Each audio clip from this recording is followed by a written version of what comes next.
नमस्कार and welcome to study with Rama channel. तो आज हम लोग सॉल्व करेंगे आर में पूछा गया 2017 का हिंदी का पेपर।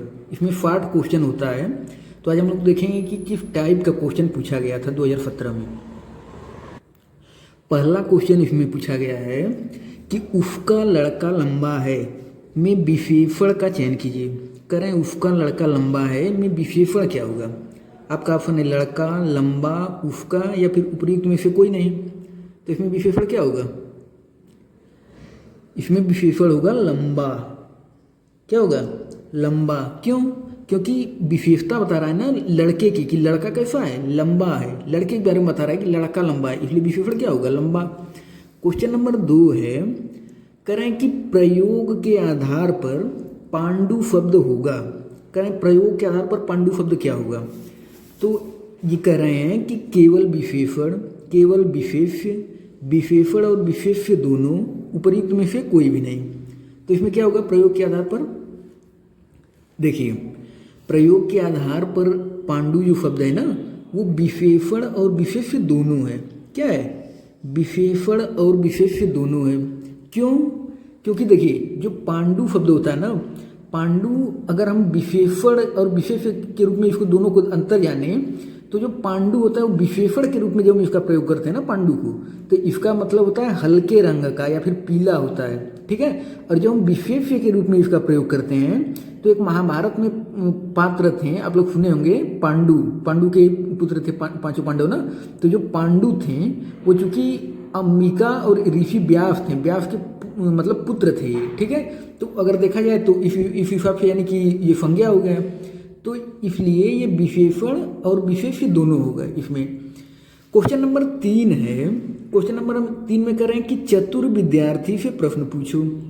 वाक्य में विशेषण है। करें चतुर विद्यार्थी से प्रश्न पूछो, वाक्य में विशेषण क्या है? आपका ऑप्शन है विद्यार्थी, प्रश्न, चतुर या फिर पूछो। तो इसमें क्या होगा विशेषण? देखिए इसमें विशेषण होगा चतुर। क्या होगा? चतुर। अच्छा, क्यों चतुर होगा इसमें? रीजन क्या है? क्योंकि यहाँ पे विशेषता बताई जा रही है ना विद्यार्थी की कि विद्यार्थी कैसा है, चतुर है। इस विद्यार्थी और विद्यार्थी क्या है यहाँ पे? संज्ञा है। तो उस संज्ञा की विशेषता बताई जा रही है विद्यार्थी की कि विद्यार्थी कैसा है, चतुर है। तो इसलिए आप क्या हो जाएगा? चतुर। अच्छा, क्वेश्चन नंबर 4 में कह रहे हैं आपसे कि वह आदमी जो कल आपके घर आया था बहुत बड़ा ठग है। कह रहे हैं उपर्युक्त वाक्य में कितने विशेषण हैं? कह रहे हैं वह आदमी जो कल आपके घर आया था बहुत बड़ा ठग है। इसमें आपको विशेषण बताना है कि कितने विशेषण हैं। आपका ऑप्शन है 3, 2, 4, 5। तो कितने हो जाएंगे विशेषण? देखिए इसमें 2 विशेषण हैं। कितने? 2। अच्छा, कैसे 2 हैं? क्योंकि एक तो बहुत है और दूसरा बड़ा, यही 2 ठो हैं। तो जो बड़ा है ना वो ठग की विशेषता बता रहा है कि ठग कैसा है, बड़ा ठग है। लेकिन इस बड़ा की भी विशेषता बता रहा है बहुत, यानी कि यहाँ पे जो बहुत शब्द है ना वो प्रविशेषण के रूप में प्रयोग हुआ है। बहुत क्या है? प्रविशेषण। और बड़ा क्या है? विशेषण है। तो यानी कि 2 यहाँ पे विशेषण हो गए आपके। जो विशेषण की भी विशेषता बताता है ना उसे हम प्रविशेषण कहते हैं। तो यहाँ पे बड़ा विशेषण है, उसकी विशेषता बता रहा है बहुत, इसलिए वो प्रविशेषण है। क्वेश्चन नंबर 5 में कह रहे हैं कि दुष्चरित्र व्यक्ति से संबंध नहीं रखना चाहिए। करें इस वाक्य में प्रयुक्त दुष्चरित्र शब्द व्याकरण की दृष्टि से किस संवर्ग में है? करें दुष्चरित्र व्यक्ति से संबंध नहीं रखना चाहिए। करें इस वाक्य में प्रयुक्त दुष्चरित्र शब्द की व्याकरण की दृष्टि से किस संवर्ग में है? आपका ऑप्शन है संज्ञा, सर्वनाम, विशेषण या फिर क्रिया विशेषण। तो क्या होगा यहाँ पर? देखिए जो दुष्चरित्र है ना ये विशेषण है। क्यों? क्योंकि व्यक्ति के बारे में बता रहा है कि व्यक्ति कैसा है, दुष्चरित्र। तो इस दुष्चरित्र की मतलब ये जो दुष्चरित्र शब्द है ये इस व्यक्ति की विशेषता बता रहा है। तो इसलिए क्या होगा यहाँ पे? विशेषण होगा। सिंपल सी बात। क्वेश्चन नंबर 6 है, करें कि लाखों लोगों ने इसे महसूस किया है। वाक्य में विशेषण क्या होगा? करें लाखों लोगों ने इसे महसूस किया है, वाक्य में विशेषण क्या होगा? आपका ऑप्शन है महसूस, लोगों, लाखों या फिर इसे। तो इसमें क्या होगा विशेषण? देखिए इसमें जो विशेषण है ना आपका ये लाखों है। क्या है? लाखों। क्यों? क्योंकि बता रहा है कि लाखों लोग हैं, तो विशेषता बता रहा है ना कि लाखों, तो लाखों लोगों ने इसे महसूस किया। और कैसा विशेषण है ये? संख्यावाचक विशेषण है। ठीक, संख्या ही तो बता रहा है, लाखों, इसलिए संख्यावाचक विशेषण है। क्वेश्चन नंबर 7 में आपसे कह रहे हैं कि विशेष्य वह शब्द होता है जिस शब्द की विशेषता बताई जाती है, जिस शब्द के द्वारा विशेषता बताई जाती है, जिस हेतु विशेषता बताई जाती है, उपयुक्त में से कोई नहीं। कहने विशेष्य क्या होता है? तो ये तो मैं बहुत बार बता चुका हूँ कि विशेष्य क्या होता है। क्या होगा? जिस शब्द की विशेषता बताई जाती है उसे हम क्या कहते हैं? विशेष्य कहते हैं। यानी एक तरफ से आप कह सकते हैं जो कर्ता होता है ना, या फिर जो संज्ञा होता है वो विशेष्य होता है। अच्छा, क्वेश्चन नंबर 8 में आपसे कह रहे हैं कि मोहन एक अच्छा विद्यार्थी है। कह रहे मोहन एक अच्छा विद्यार्थी है, वाक्य में विशेष्य क्या होगा? मोहन एक अच्छा विद्यार्थी है, आपका ऑप्शन है मोहन एक अच्छा या फिर विद्यार्थी। क्या होगा? मोहन, सिंपल सी बात है, मोहन एक तो करता है, दूसरे संज्ञा है, और जिसकी विशेषता बताई जाती है वो विशेष्य होता है। तो मोहन की विशेषता बताई जा रही है कि मोहन कैसा है? एक अच्छा विद्यार्थी है, तो इसलिए यहाँ पे क्या हो जाएगा? विशेष्य, मोहन हो जाएगा। क्वेश्चन नंबर 9 में आपसे कह रहे हैं कि 8 बड़े चोर पकड़े गए थे। कह रहे हैं 8 बड़े चोर पकड़े गए थे, पुलिस की लापरवाही से आधे चोर भाग गए। कह रहे हैं वाक्य में किन शब्दों में विशेषण विशेष्य संबंध नहीं है? कह रहे हैं 8 बड़े चोर पकड़े गए थे, पुलिस की लापरवाही से आधे चोर भाग गए।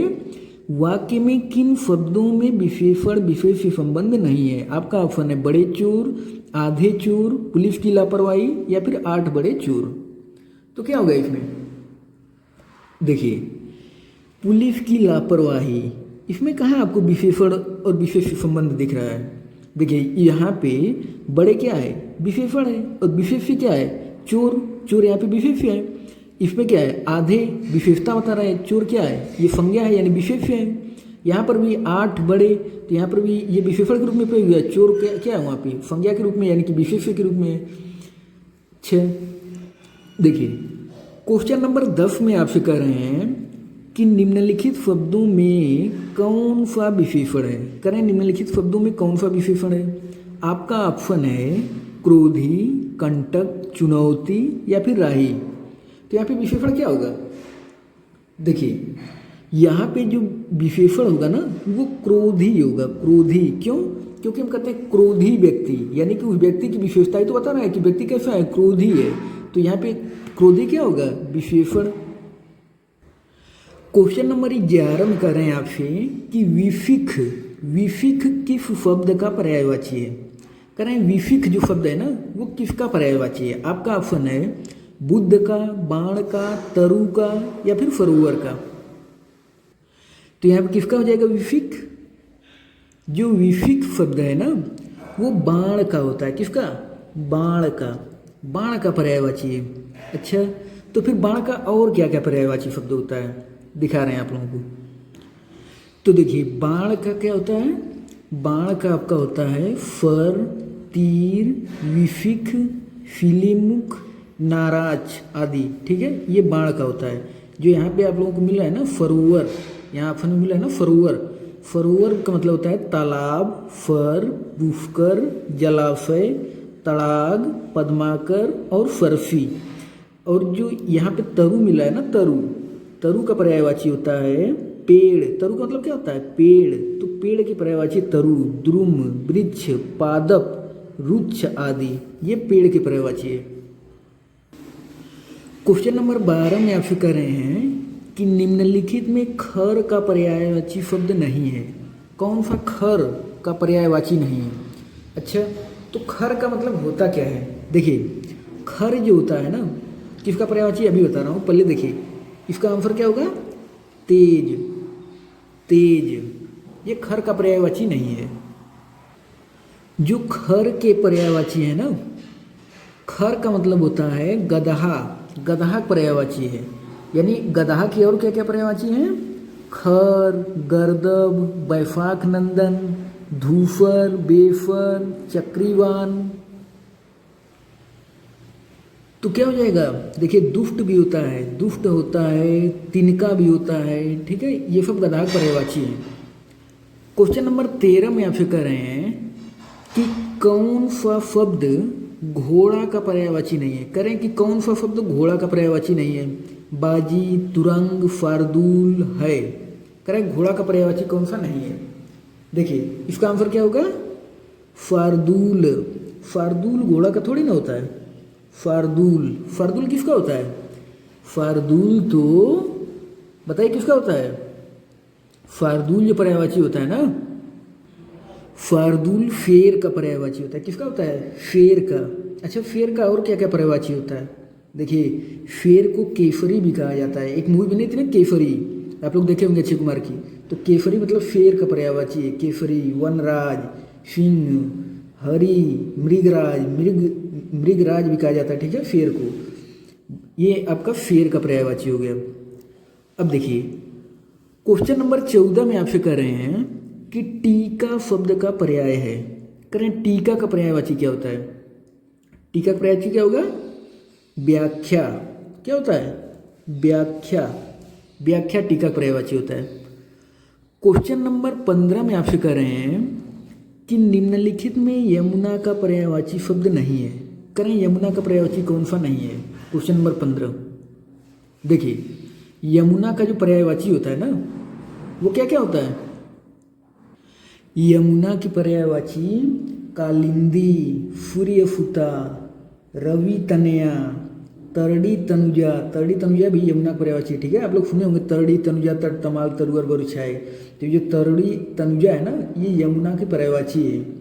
अर्कजा, अर्कजा बहुत, ये अर्कजा जो है ना ये बहुत चर्चित है। अर्कजा, भानुजा, ये सब यमुना की पर्यायवाची हैं। तो इसमें क्या हो जाएगा, देखिए हंसफुता, अर्कजा, कृष्णा, ये सब यमुना की हो गए। और क्या क्या हम बताए हैं, कालिंदी, सूर्यफुता, रवि तनया, तरड़ी तनुजा, अर्कजा, भानुजा, ये सब यमुना पर्यायवाची है। इसमें जो कुलंकफा है ना, कुलंकफा, ये यमुना पर्यायवाची नहीं है। तो ये है किसका, ये नदी की पर्यायवाची है। कुलंकफा किसका है, ये नदी की पर्यायवाची है। नदी की और क्या क्या पर्यायवाची होती है, फरिता, तटनी, तरंगिनी, ठीक है, आपगा, निर्झरड़ी, निम्नगा, वाहिनी, ये सब नदी पर्यायवाची है। क्वेश्चन नंबर 16 में आपसे कह रहे हैं कि निम्नलिखित में से मीन का समानार्थी है। मीन, मीन का समानार्थी क्या होगा। आपका ऑप्शन है झख, फिलीमुख, अली और फटपद। करें मीन का समानार्थी कौन सा है। देखिए इसमें जो मीन का पर्यायवाची होगा ना, वो झख होता है। क्या, झख। अच्छा तो ये झख और मीन का मतलब क्या होता है, ये मछली की पर्यायवाची है। मछली की पर्यायवाची मीन, झख, मत्स्य, फफरी। फफरी बहुत इंपॉर्टेंट, बहुत पूछा जाता है। फफरी, फफरी मछली पर्यायवाची होती है, ठीक है। फफरी, जलजीव, ये मछली पर्यायवाची है। ये जो फिलीमुख है ना, फिलीमुख, फिलीमुख पता है किसका होता है। फिलीमुख का मतलब होता है, ये जो फिलीमुख है ना, फिलीमुख, फिलीमुख किसका पर्यायवाची है। फिलीमुख बाण का पर्यायवाची है। किसका, बाण का पर्यायवाची है फिलीमुख। और अली जो है, अली, अली किसका पर्यायवाची है। अली जो है ना, ये भौरा का पर्यायवाची। किसका है, भौरा का पर्यायवाची। क्या होता है, अली, मधुप, मधुकर, द्विरेप, ठीक है, भृंग, भ्रमर, फटपद, ये जो है ना, ये सब भौरा का पर्यायवाची है। क्वेश्चन नंबर 17 में आपसे कह रहे हैं, क्वेश्चन नंबर 17 कि निम्नलिखित में से केतु का पर्याय नहीं है। करें कि केतु का पर्याय कौन सा नहीं है। आपका ऑप्शन है झंडा, पताका, निशान और ग्रह। तो इसमें से कौन सा केतु का पर्याय नहीं है। क्या होगा इसका आंसर, क्वेश्चन नंबर 17 देखिए इसका आंसर होगा ग्रह। ग्रह जो है ये केतु का पर्यायवाची नहीं होता है। बाकी झंडा, पताका, निशान, ये सब किसका पर्यायवाची है, ये सब किसका है, झंडा का। केतु ये सब झंडा का है, लेकिन ग्रह नहीं है। क्वेश्चन नंबर 18 में आपसे कह रहे हैं कि तलवार का पर्यायवाची शब्द है। करें तलवार का पर्यायवाची क्या है। आपका ऑप्शन है हलवार, करवाल, धरवार या फिर धारदार। करें तलवार का पर्यायवाची कौन सा है? क्या होगा इसमें? देखिए जो तलवार है ना, तलवार का पर्यायवाची करवाल होता है। क्या होता है? करवाल। अच्छा तो और क्या क्या होता है तलवार का पर्यायवाची? अफी, करवाल, चंद्रहास, चंद्रहास भी कहा जाता है तलवार को, आप लोग सुने होंगे चंद्रहास नाम, ठीक है। खड्ग और कृपाण, कृपाण धारण करते हैं ना, जो पंजाबी सिख समुदाय के लोग होते हैं ज़्यादातर कृपाण धारण करते हैं, तो कृपाण भी तलवार का पर्यायवाची है, ठीक है। शमशीर भी होता है, शमशीर। तो तलवार का क्या क्या हो जाएगा? अफी, करवाल, चंद्रहास, खड्ग, कृपाण, शमशीर, ये सब तलवार की पर्यायवाची है। क्वेश्चन नंबर 19 में आपसे कह रहे हैं, क्वेश्चन नंबर 19 कि निम्नलिखित में से कामदेव का पर्यायवाची शब्द है। करें कामदेव का पर्यायवाची कौन सा है? आपका ऑप्शन है बिडौजा, पिफुन, मार, अफ्म। तो कामदेव का पर्यायवाची क्या होगा? कामदेव का पर्यायवाची होता है मार, मार। ये जो मार है ना, ये कामदेव का पर्यायवाची है। कामदेव का पर्यायवाची और क्या क्या होता है? जैसे मदन, मनोज, ठीक है, अनंग, पंचफर, मनमथ, मनमथ बहुत इंपॉर्टेंट है, मनमथ, रतिपति, रतिपति भी इंपॉर्टेंट है, ठीक है, मनफीज, पुष्पधनवा, मीन केतु, मकर ध्वज, ये सब कामदेव पर्यायवाची हैं। मकर ध्वज, पुष्पधनवा, मनफीज, मनमथ, ये सब कामदेव पर्यायवाची है, ठीक है। क्वेश्चन नंबर 20 में आपसे कह रहे हैं कि धनंजय का पर्याय है। करें धनंजय का पर्यायवाची क्या होगा?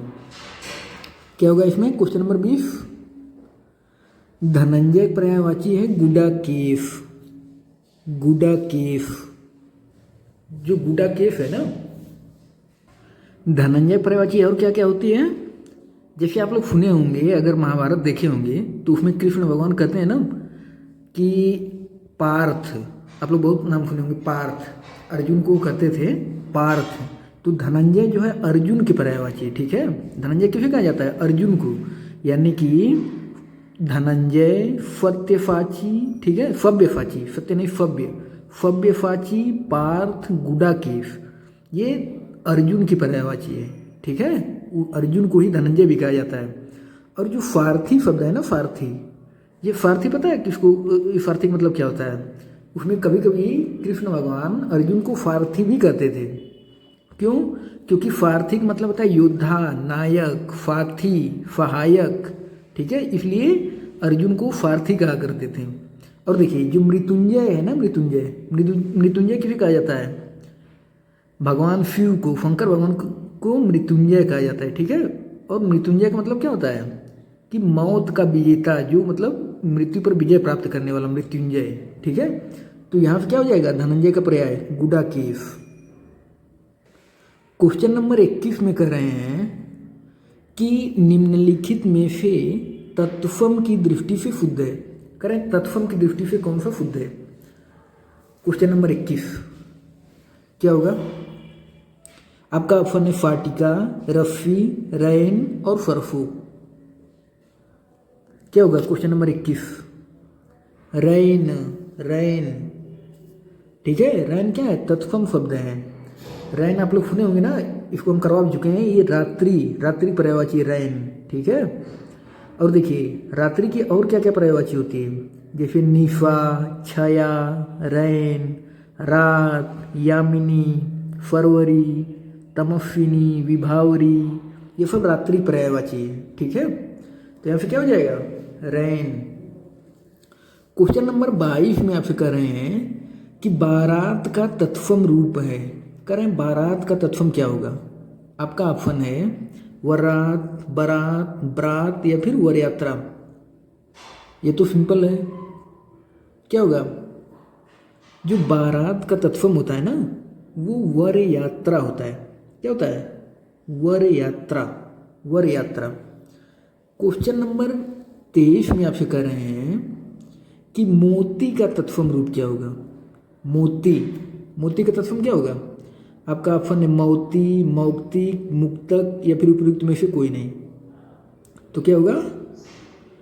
मोती का तत्सम होगा मौक्तिक, मौक्तिक। क्या होगा?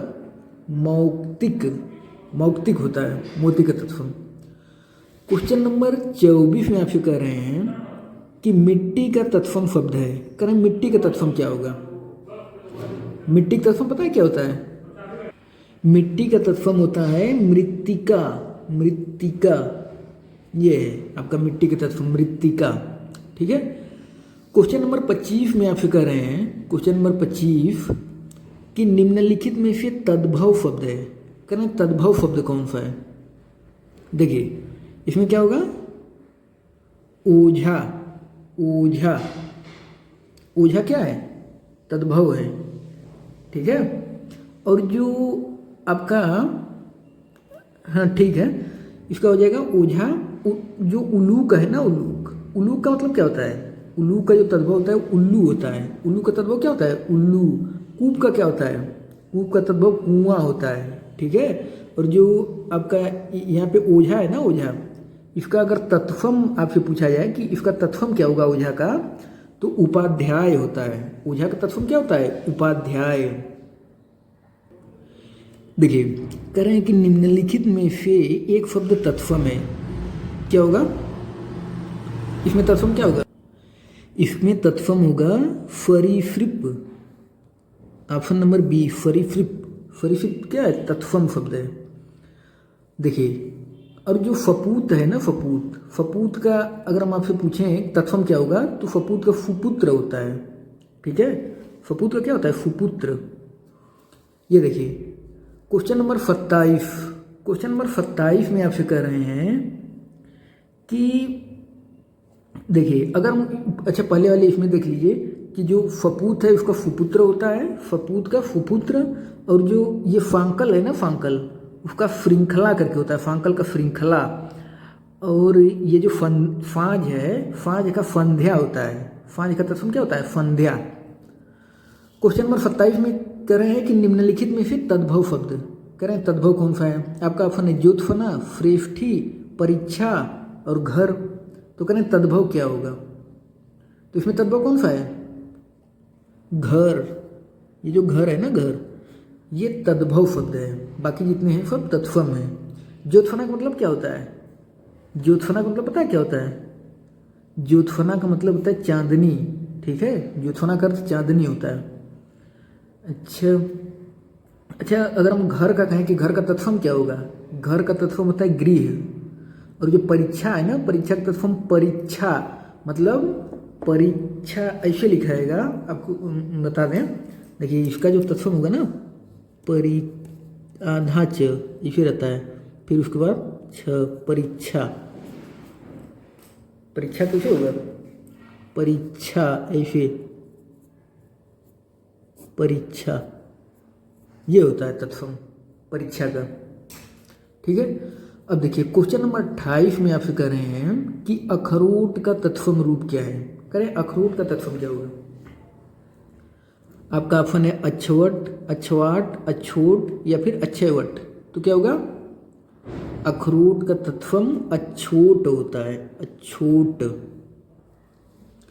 क्वेश्चन नंबर 29 में आपसे कह रहे हैं कि निम्नलिखित में से तत्सम तद्भव का सही युग्म है। कह रहे हैं निम्नलिखित में से तत्सम तद्भव का सही रूप कौन सा है? आपका ऑप्शन है महूक, महुआ, अछवाट, अखाड़ा, आद्रक, अदरक और इच्छ, ईख।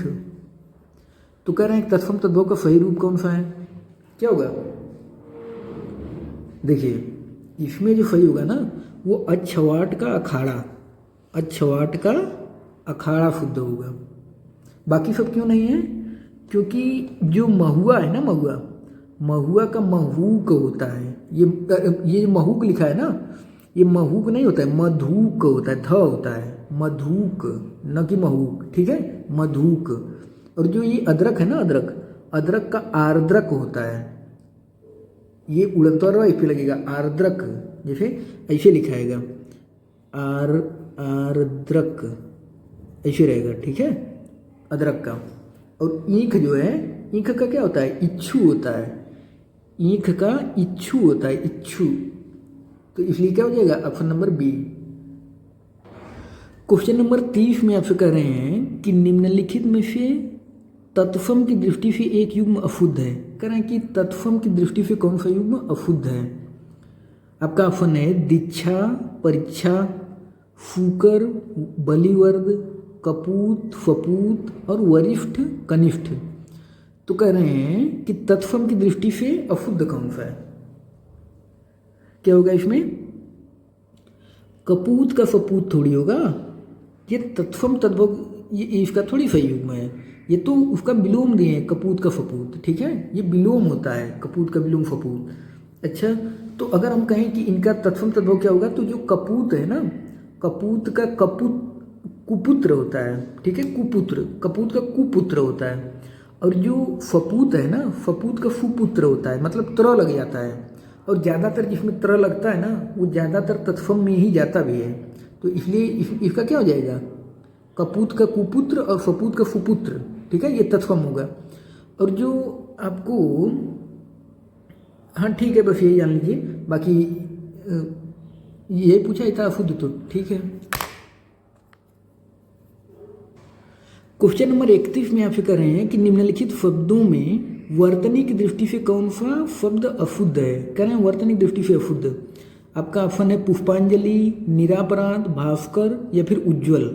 तो कह रहे हैं अशुद्ध कौन सा है? इसमें अशुद्ध क्या होगा? निरापराध थोड़ी ना होता है, निरापराध गलत लिखा है, निरपराध होता है ना, निरापराध थोड़ी आत्म मात्रा थोड़ी लगती है, निरपराध होता है, तो इसलिए ये अशुद्ध है, बाकी सब सही है। क्वेश्चन नंबर 32 में आपसे कह रहे हैं कि निम्नलिखित में अशुद्ध वर्तनी का शब्द है। कह रहे हैं अशुद्ध वर्तनी कौन सी है? देखिए, इसमें जो अशुद्ध होगा ना, कौन सा होगा? मिथिलेश कुमारी, मिथिलेश कुमारी, ये अशुद्ध है। इसका शुद्ध क्या होगा? मिथिलेश कुमारी होता है, मिथिलेश, मिथिलेश नहीं होता है, मिथिलेश कुमारी शुद्ध होता है। क्वेश्चन नंबर 33 में आपसे कह रहे हैं कि निम्नलिखित में एक शब्द अशुद्ध है। कह रहे हैं कि कौन सा अशुद्ध है, इसमें पूछ रहे हैं। आपका ऑप्शन है दैहिक, नौकरी, प्रौढ़ या फिर पौरुष। तो क्या होगा? सिंपल सी बात है, ये तो नौकरी अशुद्ध हो जाएगा, क्योंकि नौकरी नहीं, नौकरी होता है, नौकरी थोड़ी होता है, नौकरी। क्वेश्चन नंबर 34 में आपसे कह रहे हैं कि इनमें से अशुद्ध वर्तनी का शब्द है। कह रहे हैं अशुद्ध वर्तनी कौन सी है? क्वेश्चन नंबर 34 में अशुद्ध वर्तनी बताइए, क्या होगा? देखिए, पुनरुत्थान थोड़ी ना होता है, ये जो पुनरुत्थान लिखे हैं ना, पुनरुत्थान नहीं होता है, क्या होता है? पुनरुत्थान होता है, पुनरु नहीं होता है, पुनरुत्थान, पुनरुत्थान होता है, ठीक है। और जो हिरण्यकश्यपु लिखे हैं ना, ये कश्यपु नहीं, हिरण्यकशिपु शुद्ध होता है वैसे तो, लेकिन यहाँ पे ऑप्शन सी से आप जाइए क्योंकि उसमें ज़्यादा मिस्टेक है, नहीं तो हिरण्यकश्यपु भी नहीं, हिरण्यकशिपु ज़्यादातर लिखते हैं। हालांकि यहाँ क्या जाएगा? पुनरुत्थान नहीं, पुनरुत्थान, मतलब न पर छोटा मात्रा नहीं लगी, पुनरुत्थान होता है, ठीक है। क्वेश्चन नंबर 35 में आपसे कह रहे हैं कि निम्नलिखित में से शुद्ध वर्तनी वाला शब्द है। क्या ना, शुद्ध वर्तनी कौन सी है? आपका ऑप्शन है प्रतिदर्श, दृष्टा, रचयिता या फिर आहार। तो क्या हो जाएगा इसमें? प्रतिदर्श, जाहिर सी बात है, प्रतिदर्श शुद्ध है। अच्छा, दृष्टा नहीं, दृष्टा पता है इसका शुद्ध क्या होगा? क्वेश्चन नंबर 35 में दृष्टा नहीं होता है, वो द्रष्टा शुद्ध होता है, द्रष्टा। आपको लगेगा कि दृष्टा सही होगा, लेकिन द्रष्टा होता है, उसका मतलब होता है देखने वाला, द्रष्टा। और देखिए, जो रचयिता है ना, रचयिता पर य पर छोटी मात्रा लगती है, ये थोड़ी होता है, र च य पर छोटी मात्रा फिरता होता है, रचयिता। और ये आहार नहीं होगा, आहार होगा, ठीक है, आहार थोड़ी होता है, आहार होता है, ठीक है। क्वेश्चन नंबर 36 में कह रहे हैं कि निम्नलिखित में अशुद्ध वाक्य है। कह रहे हैं कि अशुद्ध वाक्य कौन सा है? तो इसमें अशुद्ध कौन सा होगा?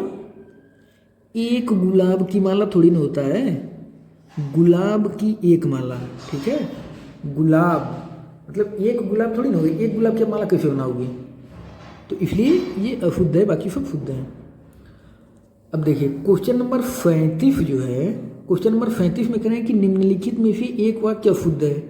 कह रहे हैं कि अशुद्ध कौन सा है? तो इसमें अशुद्ध कौन सा हो जाएगा? इसमें पता है आप इतनी देर से क्यों आए, आप इतनी देर से क्यों आए शुद्ध होता है इसका, आप इतनी देर में क्यों आए, या फिर हमें लग रहा है अशुद्ध इसी में जाएगा, आप इतनी देर से क्यों आए होगा, या फिर इतनी भी हटा सकते हैं आप कि आप देर में क्यों आए, ठीक है। तो अशुद्ध इसी में है, आप इतनी देर से क्यों आए, हमारे से होना चाहिए इसे तो, या तो इतनी हटेगा या फिर थोड़ा सा इसमें डाउट है, बाकी सब शुद्ध है, ठीक है। इसी में अशुद्ध है आपका, हमें लग रहा है इतनी शायद हट सकता है कि आप देर में क्यों आए, या फिर आप इतनी देर से क्यों आए, जहाँ तक यही है कि आप इतनी देर से क्यों आए, ऐसे ही है। अब इसमें थोड़ा सा डाउट है हमें। क्वेश्चन नंबर 38 में कह रहे हैं कि निम्नलिखित में शुद्ध वाक्य है, कह रहे हैं कि शुद्ध वाक्य क्या होगा, तो इसमें शुद्ध क्या होगा, बादशाह ने मुक्त हस्त दान दिया, ये शुद्ध है आपका, बादशाह ने मुक्त हस्त दान दिया। बाकी सब अशुद्ध क्यों है, क्योंकि भारत कभी ब्रिटेन के अधीन था, ठीक है, भारत कभी ब्रिटेन के अधीन था, और निरपराधी को दंड नहीं मिलना चाहिए, ये होगा, व्यक्ति नहीं लगेगा यहाँ पर, क्योंकि जब निरपराधी कर दिए तो निरपराधी का मतलब क्या, किसी हम व्यक्ति की ही बात कर रहे हैं, ठीक है, कोई व्यक्ति तो निर्दोष होगा, हम कह रहे हैं निर्दोष को दंड नहीं मिलना चाहिए, या फिर निरपराधी को दंड नहीं मिलना चाहिए, तो कोई व्यक्ति ही तो होगा जो निर्दोष होगा या फिर निरपराधी होगा, तो इसलिए व्यक्ति यहाँ पर लगाने की कोई आवश्यकता नहीं है। क्वेश्चन नंबर 39 में आपसे कह रहे हैं कि निम्नलिखित में कौन सा वाक्य अशुद्ध है, कह रहे हैं इसमें अशुद्ध कौन सा है, कह रहे हैं वह अनेकों मामलों में गवाह था, नूपुर की ध्वनि मनमोहक है, आपकी मनोकामना पूरी हो, और मनीषीगण मेरी बात पर ध्यान दें। कह रहे हैं कि निम्नलिखित में कौन सा वाक्य अशुद्ध है, तो अशुद्ध कौन सा हो जाएगा, वह अनेकों मामलों में गवाह था, ये अशुद्ध है। क्यों अशुद्ध है, क्योंकि अनेकों थोड़ी ना होता है, वह अनेक मामलों में गवाह था, क्योंकि अनेक अपने आप में खुद ही बहुवचन होता है, तो इसलिए अनेकों लगाने की कोई आवश्यकता नहीं, ठीक है। क्वेश्चन नंबर 40 में कह रहे हैं कि निम्नलिखित में से शुद्ध वाक्य का चयन कीजिए, कह रहे हैं शुद्ध कौन सा है, तो इसमें शुद्ध होगा हिंदी देवनागरी लिपि में लिखी जाती है, हिंदी देवनागरी लिपि में लिखी जाती है, ये इसमें शुद्ध होगा। बाकी सब अशुद्ध क्यों है, क्योंकि सांसारिक थोड़ी होता है, सांसारिक समस्याओं में फंसे हैं, सांसारिक नहीं सांसारिक। इसमें क्या होना चाहिए कि निरपराधी को दंड क्यों मिला, बस मतलब निरपराध या निरपराधी ये व्यक्ति नहीं लगेगा, क्योंकि जब हम निरपराध की बात कर रहे हैं तो व्यक्ति उसमें अंडरस्टूड है, मतलब हम किसी व्यक्ति की ही बात कर रहे हैं, तो इसलिए यहाँ पे व्यक्ति नहीं लगेगा। देखिए अत्याधिक दुख सहा नहीं जाता, अत्याधिक थोड़ी होता है, अत्यधिक दुख सहा नहीं जाता, अत्याधिक थोड़ी होगा, अत्यधिक दुख सहा नहीं जाता। क्वेश्चन नंबर 41 में आपसे कह रहे हैं कि अपने सहारे पर रहने वाले के लिए एक शब्द क्या होगा, अपने सहारे पर रहने वाले के लिए एक शब्द, इसमें क्या होगा, अपने सहारे पर रहने वाले के लिए स्वावलंबी, क्या होगा, स्वावलंबी, अपने सहारे पर रहने वाले के लिए स्वावलंबी।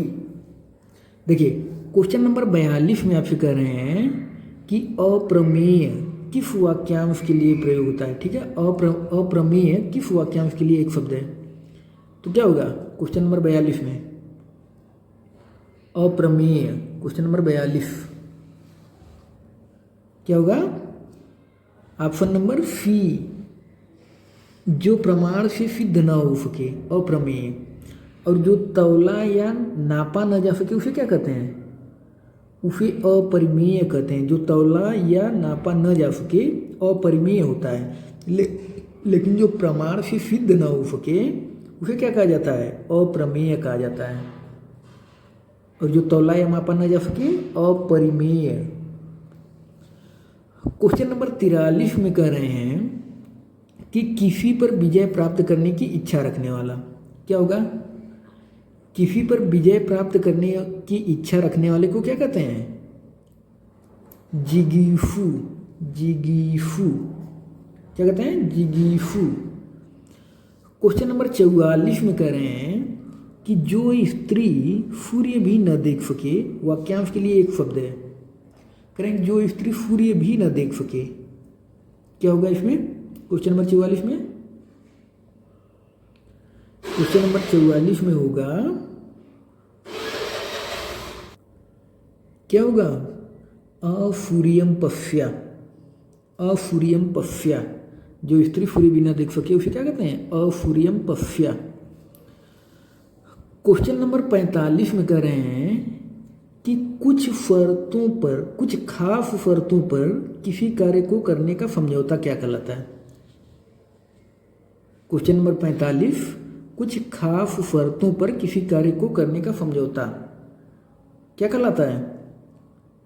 संविदा कहलाता है। संविदा, जो संविदा पे लोग काम करते हैं ना, वो कुछ खास शर्त पर काम करते हैं, ठीक है। तो इसलिए कुछ खास शर्तों पर कार्य को करने वाले को संविदा, संविदा होगा।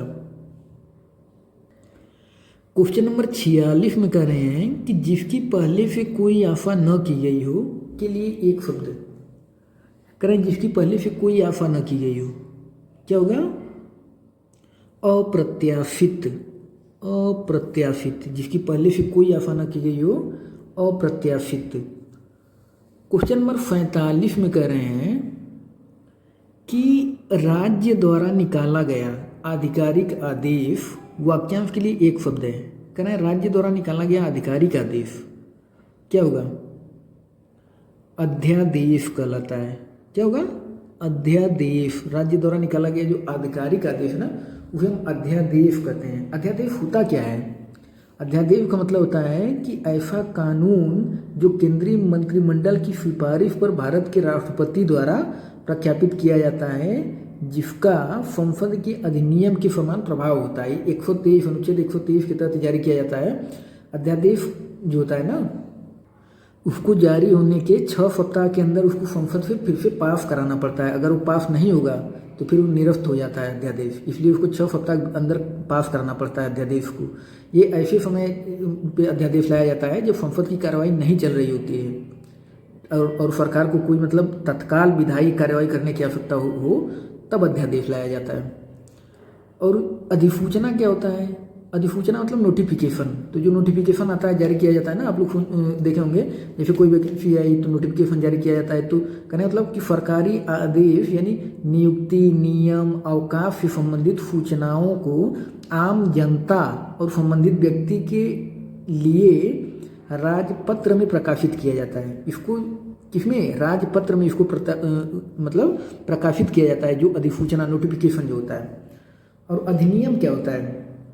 अधिनियम का मतलब होता है कि केंद्र में संसद या राज्य की विधानसभा द्वारा, कहने मतलब कि संसद के द्वारा या राज्य की विधानसभा द्वारा पारित किसी भी मतलब विधान को, कहने मतलब कि जो विधेयक लाया जाता है ना, जब विधेयक पास हो जाता है राज्यसभा से, लोकसभा से और फिर राष्ट्रपति पर सिग्नेचर कर देते हैं तो वो अधिनियम बन जाता है। नहीं तो जब विधेयक कोई लाया जाता है, कोई बिल होते हैं तो तब तक वो बिल होता है, मतलब कोई विधेयक पेश किया गया यानी बिल, उसको जब वो पारित हो जाता है ना तब जाकर के वो अधिनियम बनता है।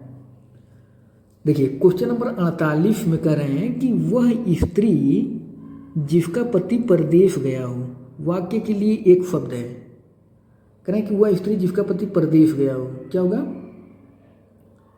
प्रोषित पतिका। प्रोषित पतिका, प्रोषित का मतलब ही होता है परदेश गया हुआ, तो इसलिए प्रोषित पतिका होता है। जिसका पति परदेश गया हो, प्रोषित पतिका। देखिए क्वेश्चन नंबर 49 में कह रहे हैं कि पैर से सिर तक, पैर से सिर तक वाक्यांश के लिए एक शब्द क्या होगा? तो पैर से सिर तक के लिए पता है क्या होता है? आपाद मस्तक। आपाद मस्तक, ठीक है। पैर से सिर तक वाक्यांश के लिए एक शब्द क्या होगा? आपाद मस्तक। क्वेश्चन नंबर 50 में कह रहे हैं कि अनुचित बात के लिए आग्रह करने वाला, कह रहे हैं अनुचित बात के लिए आग्रह करने वाला वाक्यांश के लिए एक शब्द क्या होगा? तो क्या होगा इसमें? क्वेश्चन नंबर 50 देखिए, इसमें होता है ना कि अनुचित बात के लिए आग्रह, अगर इतना शब्द होता कि अनुचित बात के लिए आग्रह तो हम कहते हैं दुराग्रह, लेकिन कह रहे हैं अनुचित बात के लिए आग्रह करने वाला, तो इस वजह से दुराग्रही हो जाएगा तब। लेकिन अगर केवल इतना रहता कि अनुचित बात के लिए आग्रह, तब दुराग्रह होता है, तो इसलिए दुराग्रही इसमें हो जाएगा। क्वेश्चन नंबर 51 में कह रहे हैं कि निषिद्ध निषिद्ध के लिए सही विलोम शब्द है। कह रहे निषिद्ध का विलोम क्या होगा? निषिद्ध का विलोम होता है विहित। विहित, ठीक है। क्वेश्चन नंबर 52 में कह रहे हैं कि निम्नलिखित में एक शब्द शुष्क का विलोम है। तो शुष्क का विलोम क्या होगा? शुष्क का विलोम आर्द्र हो जाएगा। ये तो सिंपल है।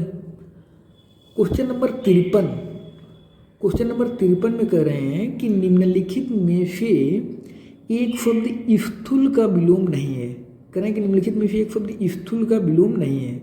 कह रहे हैं स्थूल का विलोम कौन सा नहीं है? तो इसमें क्या हो जाएगा? शाश्वत। शाश्वत, शाश्वत स्थूल का थोड़ी विलोम होता है। शाश्वत का मतलब क्या होता है कि जो कभी नष्ट ना हो, ठीक है, हमेशा जो रहे वो शाश्वत होता है, कभी नष्ट ना हो। तो इसका विलोम क्या होता है शाश्वत का? शाश्वत का विलोम क्षणिक होता है। शाश्वत का विलोम पूछते हैं, कई बार पूछा गया, शाश्वत का विलोम क्षणिक होता है। तो हम क्या हो जाएगा? शाश्वत। और बाकी ये जो है ना सूक्ष्म, तन्वी, दुर्बल, ये सब स्थूल का होगा। कह रहे हैं कि देखिए तन्वी का मतलब क्या होता है, अब जान लिए। तन्वी मतलब होता है पतला, नाजुक। तन्वी का मतलब क्या होता है? पतला, नाजुक होता है तन्वी का मतलब। तो क्या हो जाएगा? कह रहे हैं स्थूल का विलोम नहीं है, शाश्वत। क्वेश्चन नंबर 54, क्वेश्चन नंबर 54 में कह रहे हैं पृथक का सही विलोम है। कह रहे हैं पृथक का सही विलोम क्या होगा? पृथक का विलोम पता है क्या होता है? संयुक्त। संयुक्त, पृथक का विलोम संयुक्त होता है। क्वेश्चन नंबर 55, क्वेश्चन नंबर 55 में कह रहे हैं कि निम्नलिखित में एक शब्द उपयोग का विलोम। कह रहे हैं कि उपयोग का विलोम है। कह रहे हैं उपयोग का विलोम क्या होगा? उपयोग का विलोम अनुपयोग होगा। अनुपयोग। अच्छा, जो स्थूल शब्द मिला था ना, स्थूल, स्थूल का मतलब पता है क्या होता है? स्थूल का मतलब होता है मोटा। इसलिए आप लोग जानते रहे, रटना ना पड़े। स्थूल का मतलब क्या होता है? मोटा, मंद बुद्धि वाला, मूर्ख, सुस्त, ये स्थूल का मतलब होता है। तो इसलिए उसका जा रहा था आपका सूक्ष्म या तन्वी से। क्वेश्चन नंबर 56 में कह रहे हैं कि इनमें से विलोम शब्दों का एक गलत युग्म है। कह रहे हैं कि विलोम शब्दों का एक गलत युग्म कौन सा होगा? देखिए इसमें पता है क्या होगा? 56 का होगा बी। उद्धम का निरुद्धम थोड़ी ना होता है। जो उद्धम शब्द है ना, उद्धम, उद्धम का विलोम पता है क्या होता है? आलस्य होता है उद्धम का विलोम, ठीक है। उद्धम का विलोम निरुद्धम नहीं होता है, उद्धम का विलोम आलस्य होता है। ये आप लोग थोड़ा अलग लगेगा, लेकिन उद्धम का विलोम आलस्य होता है। बाकी ये देखिए क्वेश्चन नंबर 57 में कह रहे हैं कि निम्नलिखित में विलोम शब्दों की दृष्टि से शुद्ध युग्म है। कह रहे हैं कि विलोम की दृष्टि से शुद्ध युग्म कौन सा है? क्वेश्चन नंबर 57 क्या होगा? क्या होगा क्वेश्चन नंबर 57? देखिए इसमें हो जाएगा अल्पज्ञ का बहुज्ञ होगा। क्या होगा? अल्पज्ञ का बहुज्ञ शुद्ध होगा। शुद्ध पूछ रहे हैं ना, तो इसलिए अल्पज्ञ का बहुज्ञ शुद्ध होगा। और देखिए क्वेश्चन नंबर 58, क्वेश्चन नंबर 58 में कह रहे हैं कि विलोमार्थक दृष्टि से कह रहे हैं अशुद्ध, अशुद्ध बताना आपको कि अशुद्ध कौन सा है। तो जाहिर सी बात है भाई, स्वचल का चल थोड़ी ना होगा, चल का अचल होता है, ठीक है। चल का अचल, सचल थोड़ी ना होता है। चल अचल संपत्ति सुनी होंगी ना आप लोग, चल अचल संपत्ति। तो चल का विलोम क्या होगा? अचल होगा, सचल नहीं होगा। अब देखिए क्वेश्चन नंबर 59 में कह रहे हैं कि निम्नलिखित में से विलोम की दृष्टि से सही शब्द युग्म है। कह रहे हैं विलोम की दृष्टि से सही शब्द युग्म कौन सा है? तो क्या हो जाएगा इसमें? 59 जारज का औरफ। जारज का विलोम क्या होता है? औरफ होता है। जारज का विलोम औरफ। जारज का मतलब पता है क्या होता है? जारज का मतलब होता है कि किसी स्त्री की वह संतान जो उसके जार या उपपत्ति से उत्पन्न हुई हो, मतलब जो उसके उपपत्ति से उत्पन्न हुई हो संतान, जारज कहलाता है। और औरफ का मतलब क्या होता है? औरफ, देखिए यहाँ पे आग्रह है ना, आग्रह। पहले ऑप्शन नंबर ए से देख लीजिए, आग्रह। आग्रह का क्या होगा? आग्रह का अनाग्रह होता है। आग्रह का विलोम क्या होगा? आग्रह का विलोम विग्रह नहीं होता है, आग्रह का विलोम अनाग्रह होता है, न कि विग्रह। आग्रह का विलोम क्या होता है? अनाग्रह। अच्छा, तो आग्रह का अनाग्रह हो गया। और ये देखिए अपकर्फ है ना, अपकर्फ का उत्कर्फ होता है। ये उपकर्फ नहीं होता है, उत्कर्फ होता है। अपकर्फ का उत्कर्फ होता है। और जो विसर्जन है ना, विसर्जन का जो विलोम होता है वो अवफोफड़ होता है। विसर्जन नहीं, उत्सर्जन का विलोम अवफोफड़ होता है। उत्सर्जन का विलोम अवफोफड़ होता है। विसर्जन का आह्वान होता है। उत्सर्जन का विलोम अवफोफड़, विसर्जन का विलोम आह्वान, जारज का विलोम अवरफ, और ये देखिए अपकर्फ का विलोम उत्कर्फ, और आग्रह का विलोम अनाग्रह। ठीक है, ये देखिए क्वेश्चन नंबर 60 में कह रहे हैं कि निम्नलिखित में विलोम शब्दों का सही युग्म है। कह रहे हैं विलोम शब्दों का सही युग्म है, क्या होगा? आपसे कह रहे हैं इप्सित अभिप्सित, अमित फमित, हया बेहया और अघी नीरग। कह रहे हैं कि निम्नलिखित में विलोम शब्दों का सही युग्म है। सही युग्म क्या होगा? क्वेश्चन नंबर 60 क्या होगा? अघी का नीरग। अच्छा, कहीं कहीं हया का बेहया भी मिल रहा था, लेकिन कहीं कहीं हया को हयादार लिख रहा था कि हयादार का बेहया। तो इसमें थोड़ा सा डाउट है कि हया का बेहया होता है या फिर हयादार बेहया होता है, इसमें थोड़ा सा डाउट में है।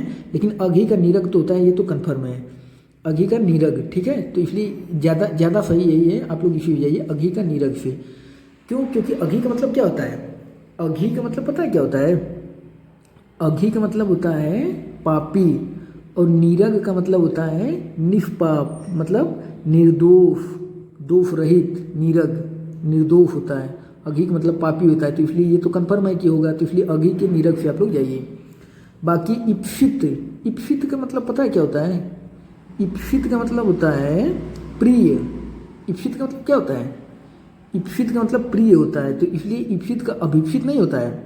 इप्सित का जो विलोम होता है ना, वो अनिप्सित होता है। इप्सित का विलोम अनिप्सित होता है।